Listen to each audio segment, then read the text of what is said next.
বিদ্যুৎহীন ভগবানপুরের বিস্তীর্ণ এলাকা।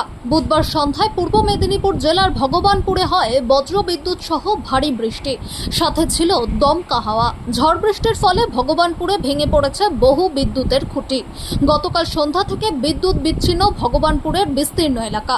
বিদ্যুৎ না থাকায় পানীয় জলের সংকটের পাশাপাশি মোবাইলের চার্জ না থাকার সমস্যায় পড়তে শুরু করেছেন এলাকার মানুষ।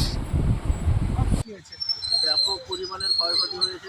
কারেন্টের সব যোগাযোগ বিচ্ছিন্ন হয়ে গেছে, খামদাম সব উল্টে পড়ে গেছে, লোকের ঘর বাড়িরও বিশাল ক্ষতি হয়েছে।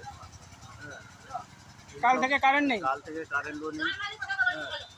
মাথা খারাপ, কি হবে না হবে একটু তাড়াতাড়ি ব্যবস্থা করার ইয়ে করুন, প্রস্তুতি করুন। এখানে সব বড় মানে অনেক তার ভেঙে কেটে ছিঁড়ে পড়ে গেছে। অনেক অনেক অনেক তার থামও ভেঙে পড়ে গেছে। 3-4টা থামও ভেঙে পড়ে গেছে। গাছটা তো অনেক নিচে পড়ে গেছে। এইরকম ব্যাপার। তাড়াতাড়ি যাতে প্রশাসনের কাছে আবেদন করছি যে তাড়াতাড়ি যেন কাটবার চলেনি, লাইন নেই, মোবাইল চার্জ দিতে পারিনি, সব দোকানপত্র সব বন্ধ, মানে কারেন্টের তার ছিঁড়ে পড়ে গেছে। সব ছিঁড়ে পড়ে গেছে। কোন জায়গায় ছিঁড়েছে এটা? ছিঁড়ে নিমতলা পাকার ঘর।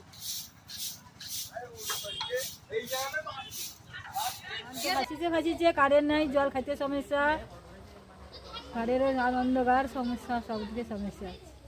মোবাইলে চার্জ নেই, মোবাইলে চার্জ নাই, লাইটে চার্জ নাই, যোগাযোগের ব্যবস্থা করে কারেন্ট নেই কেন? কারেন্ট নাই। ঝড় তেলে কাজ দিয়ে কারেন্ট পাইছি, কেউ 8টা 8:30টার সময় কারেন্ট পাইছি। তারপর আর কারেন্ট আসেনি? না, কারেন্ট আছে। এখনো অন্ধকার।